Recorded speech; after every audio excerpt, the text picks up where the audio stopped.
Well, thanks for joining us. This is another Game Dev Corner. Here I'm with, hope I pronounced this correctly, Bartosz Łojewski. Hello. Yes, almost, All right, almost. sorry about that. We're going to be talking about Regalia of Men and Monarchs. And to quote the actual Yes. Kickstarter page, Regalia is a Disgaea meets Persona formula with a Western twist on the classic strategy JRPG genre.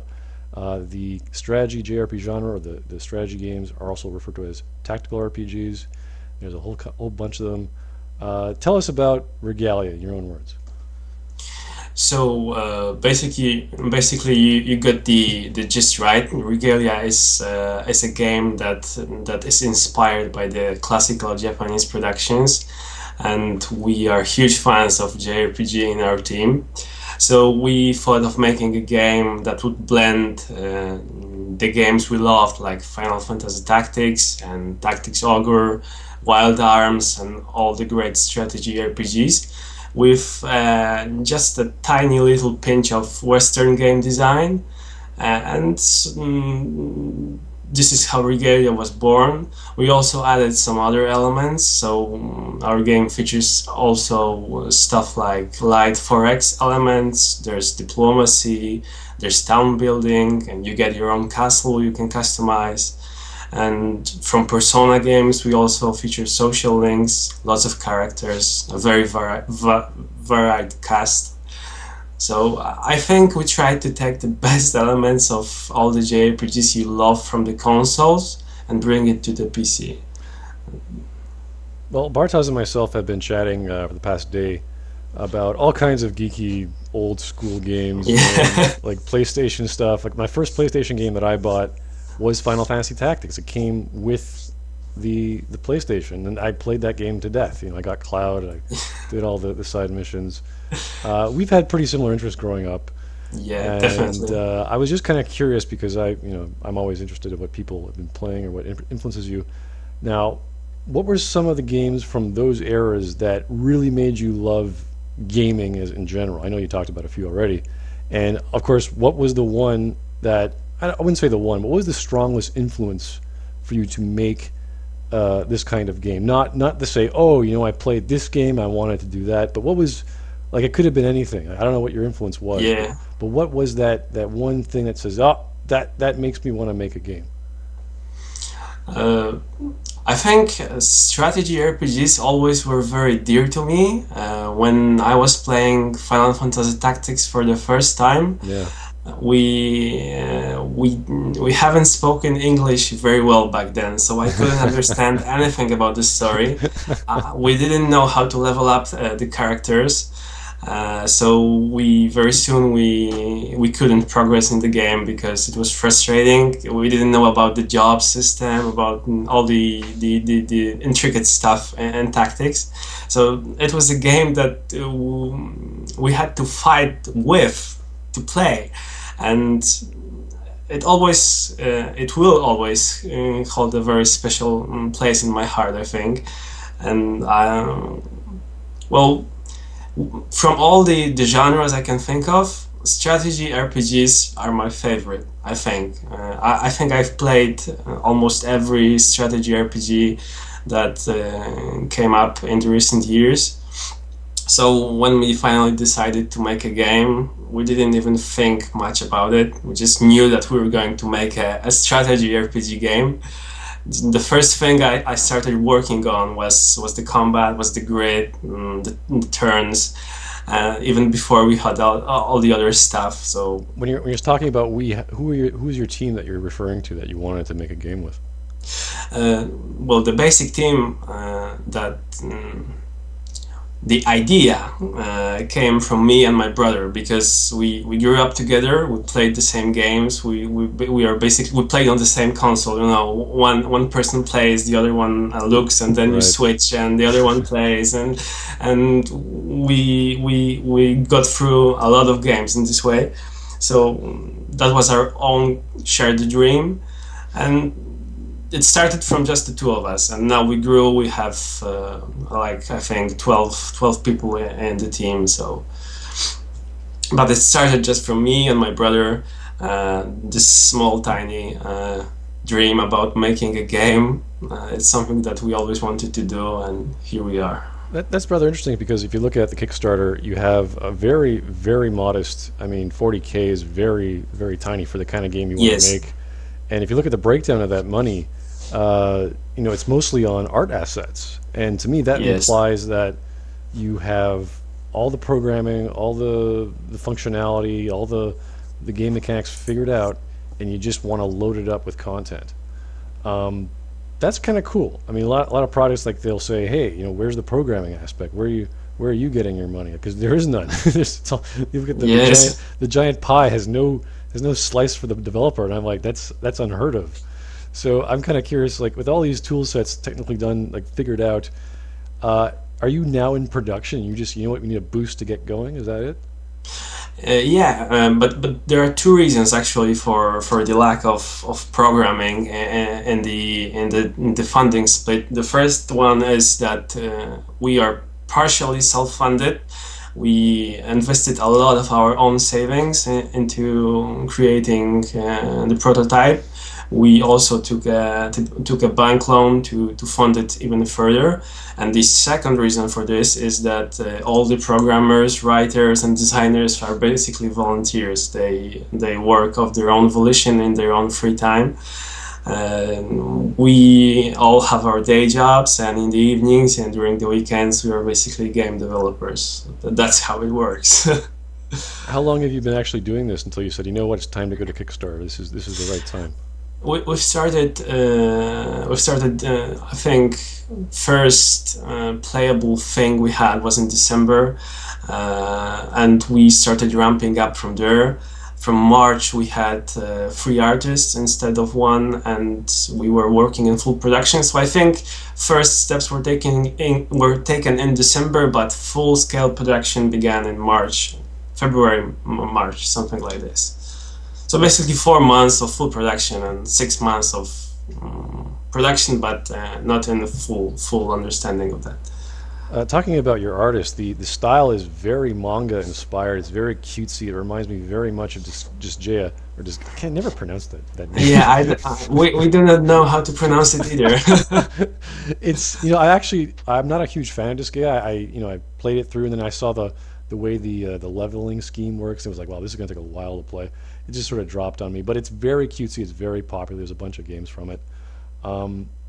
Then you look at your game, and you have the portraits, you have the 2D art, but it's all in 3D. So you have this, the classic Yes. 2D portrait with the dialogue, and then you have the 3D landscape Yes. with 3D models.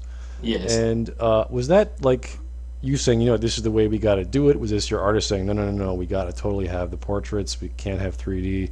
Like, what was the reason behind choosing the style of art and the style of game?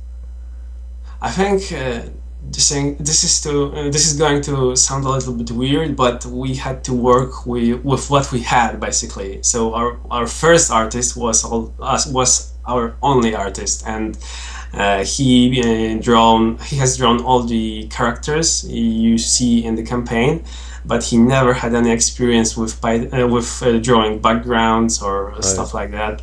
So we started from characters and just some mock-ups for the backgrounds, and then his wife, who is also an artist, started working with us, and she never worked with backgrounds either, but it just so happened that she had talent for the backgrounds, so she started making backgrounds, and then we lacked only one thing, and that was the character models, or we wanted to have 2D sprites, but we couldn't find a good guy for animating 2D and stuff like that. So we found our 3D modeler by a mistake, I think, because the guy has sent us a message that he wants to work at the project, but he thought we are looking for a 3D artist. We were looking for a 2D artist, but in the end we switched to 3D models, and I think it worked. It works for the game. I think it looks okay. There are so many sketches by your artist that I was like, this guy could either get offered jobs doing manga or doing commissions like this. No. Basically, no. He's just a guy that's extremely talented. I think he's really underappreciated. I know. But he hasn't had any luck with employers. He Okay. basically worked, I think he worked in a warehouse shipping some stuff. Yeah. And so we kind of, I think we kind of discovered him. It sounds like a ragtag bunch of adventurers are coming together to. Exactly. It works exactly like this. Let's make a game. Hooray! You know. Sounds like the story of a JRPG. Not to start off. Yeah. One thing I want to talk about, which is very unique to your opinion, not of DRM. DRM is a kind of a very sacred thing that a lot of amateur devs don't do, or sorry, do, or sorry, no, they don't do it because they don't like it. But a very common thing with Kickstarters is, well, if you pay for a certain tier, you get early beta access, and that kind of helps developers catch things that they normally wouldn't because their teams aren't so big. In your case, you said, no, we're not going to do that, and there's a whole big giant list of reasons of why. And I'm kind of curious, what is like your general reason why you're not following the beta tier early access sort of thing? I think there are two reasons. The main reason is I think beta access or early access on Steam really has some bad rep recently. Like developers publish their games and they never finish it, or they take years to finish it. So because we are a new team, I wanted to avoid this. We didn't want to release early, then never finish the game and basically look as a bad developer in the eyes of the players. Right. And the other reason was that I don't think that this form of early access to the game works for JRPGs, because it's difficult to present an JRPG in a stripped down fashion. I'm not sure what we could show in like the early version to represent the final product, but with it still not being finished. I think it would be difficult to convey. Right. So your life cycle to account for bug testing or the alpha, you've already planned that out. You know how long it's going to take. Yes. And you're not sure exactly all the bugs you're going to catch, but you're pretty confident that you're going to be able to find it out. Because again, I looked at the breakdown of the resources. It's all to art. It's all just getting all the art assets working. All the functionalities there. So you've already probably found a lot of those bugs already, and launching is just a matter of time. I think we're going to mega beta anyway, but we're not going to charge for it. We're not going to release it on Steam and say, hey, buy it and give us money. Oh, that's your philosophy. I see what you're saying. Okay. I think I can't say I'm 100% sure right now because it's a bit risky, but I think that we are going to mega beta and we're going to release it to all backers sometime next year. I don't know, maybe some kind of a combat demo, dungeon crawling demo, something like that. Some form of early access or beta access will be available to the backers, but we're not going to charge for it. We're not going to sell it, and just to avoid the risk of looking like another indie developer that's going to release on early access, then forget and move to something else.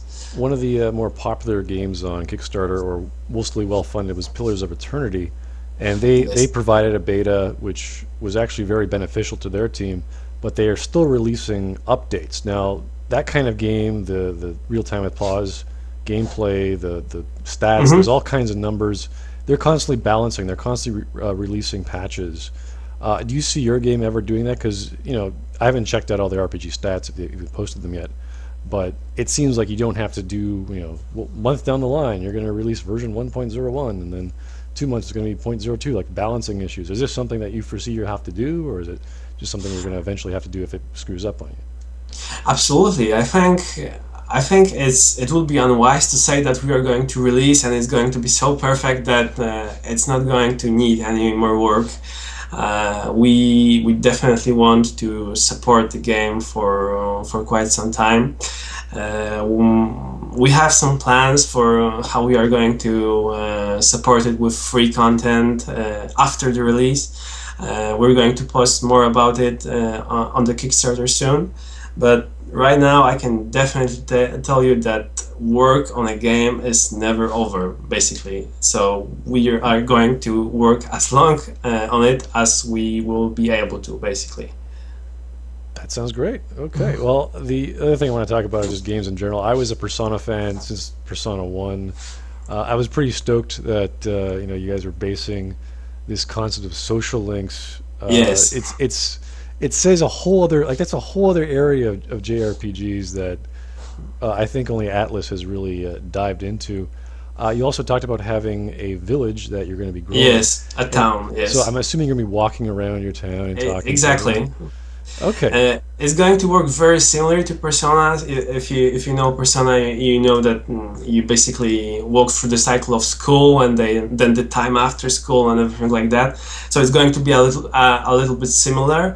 You're going to have your own town. The villagers will move around the town on different days. You will be able to find them in different spots, and then you will be able to spend some time with them, increase your social link with them, unlock their story, and some cool gameplay benefits. I think it's a really nice mechanic. I wish more games used it. And this is optional. You don't have to do this. This is just like, hey, yeah, it's all just icing on the cake. You just scrape it off if you don't like it. Keep piling it on if you do.